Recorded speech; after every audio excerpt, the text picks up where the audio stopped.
I absolutely love throwing away 1 pound propane cylinders. So satisfying.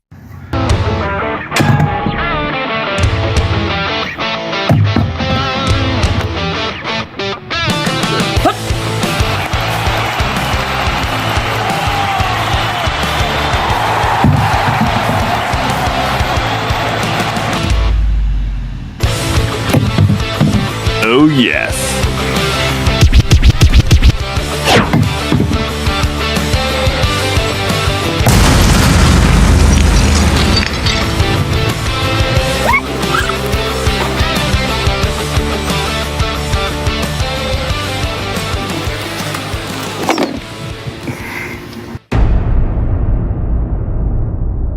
Just love throwing away these one-use propane tanks. 1 pound is all you get out of this. Not. It's horrible to have to throw these things away. You pay about $6 for one of these. There's only 90 cents worth of propane in it. So you're paying astronomical amounts just for this little container. And of course, we use it all the time. Me personally, I use it for my little buddy heater all the time for my propane gas grill. And of course, the big buddy heater as well. Not to mention gas grills, torches, all the other things we use. But these are the 3 main ones that I use all the time. I estimate I go through about 10 of these cans a year. The bad thing about these, estimated 40 to 60 million of these end up in the trash can every year. They're really not recyclable. A lot of people think that they are, and they can be recycled, but it costs the municipals about $5 to $25 estimated to recycle one of these because they're considered hazardous waste and they have to be dealt with properly. Most of them end up in the landfill, which is still not a good thing. They can still have propane in them, can still cause fires. So what to do with them? What is the solution? It's not just a problem with our municipalities, our landfills, but also our national parks and forest services. Yosemite in California alone estimates they go through 22,000 of these that they have to dispose of every single year. It's cost them a lot of money. It costs the governments a lot of money, and we're paying a lot of money for them. So what do we do? So obviously the answer is refillable tanks. That really is a great way to go. And yes, you can refill these. Logistically, you can. Legally, safely, you should probably not. And I know I'm going to get a whole lot of comments from all 8 of my followers. Government can't tell me what to do. I'll refill them if I want to. Saying, I can do that. I've been doing it for years. No problem. And yes, you can do it. They're not meant for that. They can blow up on you. They can leak on you. These are not meant to be refilled. There's several clips out there online, if you look it up, that shows the difference between these and these when they are cut open. This is very, very thin metal in here. And when you fill them and unfill them, it expands, it contracts back and forth. Not meant for that. These are a one-time valve on these as well. They're not meant to be refilled again. And you can't actually get water in these when you're refilling them, which would rust them from the inside and out. Now, yes, people do it all the time. Maybe there's only a chance of 1 in a million that you're going to have any issues with that. But do you really want to be that 1 millionth person? What are you? An idiot sandwich. Maybe it's just safer to do it the right way. Now, a few years back, I did buy a little kit here that I can use to take gas from here, put it in here, and it will work. I never used it. That thing sat around. The more I investigated it, the more I found out about it, the more I decided I don't want to be that millionth guy, because I probably would be that millionth guy for sure. So I have found a couple of different ways to do that. There's a couple of products that are meant for refill. The one that I decided to choose was the Fuel Keg. The other one is called Fuel King. There's a couple reasons I chose this one over that one. One, silly one, I think it looks a lot cooler. I like the looks of this bottle. Fuel King is kind of a cheesy crown looking thing. It looks like it was marketed in the 60s. Just looks outdated. Also with the Fuel King, you have to use a little Allen wrench to open up the valve on this, to get it to not overfill, so you know that when it's full. With this one, as we'll show you, it's all built in. You don't have to rely on having that Allen wrench. I know me.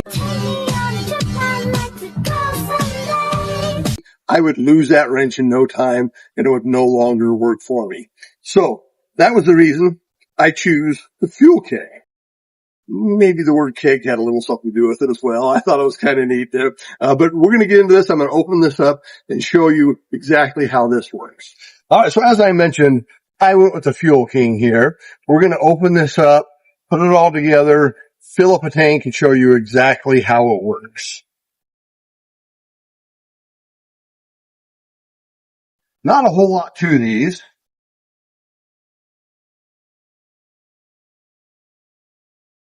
These are actually the stands for the propane tank itself, the big one to hold it. Now, the Fuel King one comes with a stand that many people like better than this stand because it actually sits up off of the ground a little bit, so you can get your hand under it to return this little valve on when you're ready. I don't have any problems with this one here, but I do see where that could be the advantage to this one. That one. So this one, the advantage is this is your whole stand. Easily folds up, easily goes back in the box. You don't have a big stand in the garage all sitting around when you're not using it. And it goes on quite easily. I have two tanks here. I have my 20 pounder. I have my 4-pounder. Most people have a 20 pounder. So for the purposes of this video, we're going to use the 20 pounder, but you could use a smaller 4-pounder if you want to. So to put these on, it just has little thumb screws on it. You want to get it on the very out edge on your first one.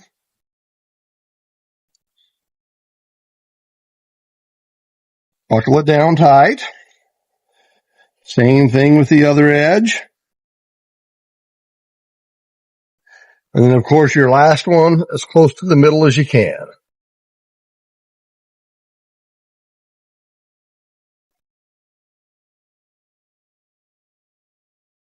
Next, we're going to hook up the actual valve that you'll use. You're going to want this little pressure valve on the top when you flip it over, so on the bottom when you put it on.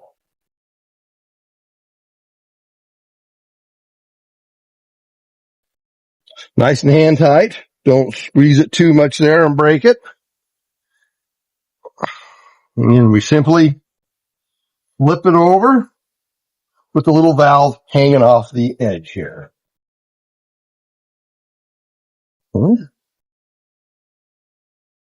Next, we're going to take our fuel keg itself.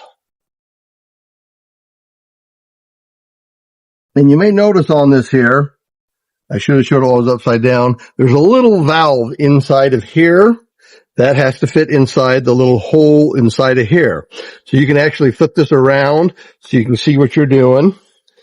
Match that hole up with this hole.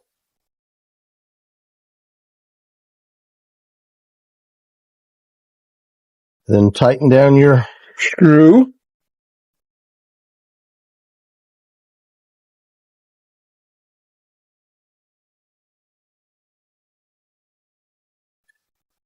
Hand tight, down. Maybe tighten that up just a little bit. Now you're going to want to do your release valve. As you can see on here, as I mentioned, it took a hex key for the other one. This one here, you just twist it 1/4 of an inch. And if you get from this side here, you can see there's a little gap in there when you do that, right inside of here. So closed and open, and there's a little valve you can see right in there. It gives you a little bit of a space there. Now it's open to release pressure. We're going to reach underneath,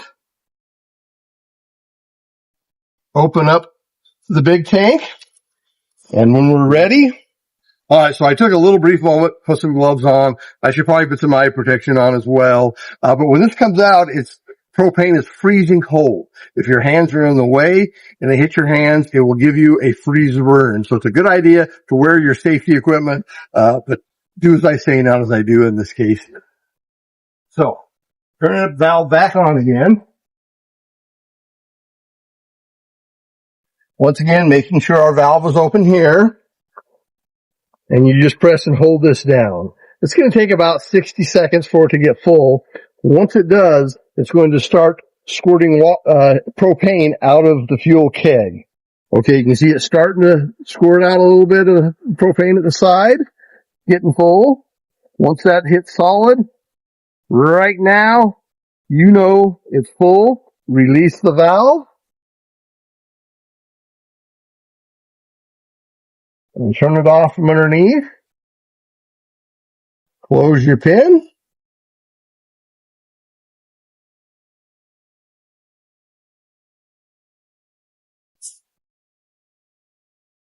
Unscrew your cap.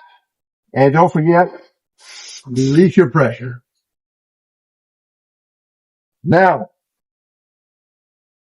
they come with a little plastic cap in case you have a failure on your cylinder inside here and start leaking propane. Problem is, there's no washer in here. This is not going to seal anything. So I highly recommend you go buy some little metal caps for this. They come in a pack of 4. So they're about $8 each. So about $2 each for these. As you can see inside there, there's a rubber gasket in there that's going to seal it up and not allow any propane to get out in case there is a failure. It's also just a lot harder, more protective there. And there you go. That's how you fill up the Fuel Keg 1 pound. I'm ready to go camping. Okay, so obviously the big question is, how much is this going to cost me to be environmentally friendly? Obviously, it's not going to be just cheap and cost the same amount. You will be saving money every time you fill up one of these, but how many times are you going to have to do it to make it so you're not spending more money and you hit that break-even point? So luckily, I have broke this all down for you as well. So the kit itself, pretty affordable, $28 on Amazon. I just got this about a month ago. I'm sure you can find them for a similar price, maybe even cheaper if you look hard. So that alone seems like it's not too much to ask, right? Well, we also forget we have to buy these as well. Doesn't do any good to have them without having the refillable kits. These get a little more pricier. These are about $18 each. And let's be truthful here. I bought 3 of these, but you're probably going to want at least 2 of them, right? Nobody wants to run out of propane in the middle of their barbecue and have to stop and refill it or hook up a bigger tank or whatnot. So I would have to say it's pretty fair. Everybody's going to want at least 2 of these. So 2 of these would be a cost of $36. I want to be transparent as all get up. I do recommend you buying these caps. You obviously don't have to, but at a cost of $2 each, let's say $4 for them as well for you to get 2 of them. And then, of course, you have to fill the propane tank, the big or the little one as well. Obviously, we don't want to factor in the entire cost of a 20-pounder. So for what it's going to take to break even, my estimates, you're going to need about 4 gallons of propane, which is about the size of this bad boy right here. That's going to cost you about $15. So the whole kit total to get ready to go is about $88 with tax. I'm rounding it off, but it's about where we're at is $88. The one-time use green or blue tall tanks these days, they run anywhere from $5.50 to $8, $9 if you buy them at a campground or in some small store up the mountains or whatever. But let's just say conservatively, you're a good shopper and you're getting them for an average of $6 a piece.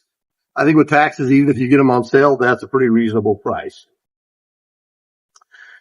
So in order to fill up, these cost about 90 cents to fill up one of these compared to $6 for the refillable. So you're going to be saving about $5.10 every time you fill one of these up. So in order to recap that original $88, we're looking at 17 refills. It's going to cost about 17 of these in order to break even. Then you're going to start saving that $5.10 every time you fill up. And maybe you just only barbecue a couple times a year. It's not going to be worth it for you. It's going to take forever for you to use up 17. Like I said, myself, I probably use 7 to 10 of these a year. So it's going to take a couple of years, let's say, in order for me to recoup it. But I'm not going to be throwing away 17 of these. I'm always going to have a refill on handy. And you also might be saying, hey, Mr. Soup Dude, I don't have a tank. I'm going to have to buy a new one of these. And yes, these can be pricey. Even these little ones, They're actually more than the big 20-pounder ones are, but those big 20-pounders are a dime a dozen. I don't care where you're at. Look on Facebook.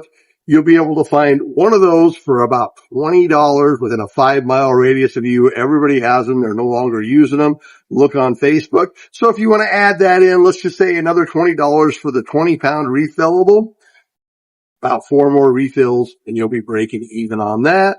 So if you have to do the whole thing, we're talking about 21 refills and you'll start saving money. It may take you a couple of years, but you'll be saving the environment. You can travel with these as well. You can't refill the green ones legally and travel. You're not even supposed to refill them. It's illegal to do it, but it's highly illegal to transport them once you do a refill. Of course, there's no propane police that are going to be pulling you over, checking your cans to make sure. But God forbid something happens, they blow up, they cause a fire, somebody gets hurt, they do an investigation, find out you've been refilling them. You could be liable for all the damages that happen if you're still alive to do it.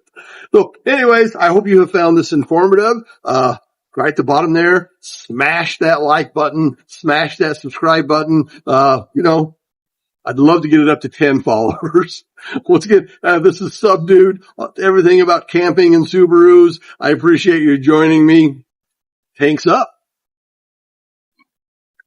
And this time, I actually am happy to throw them away.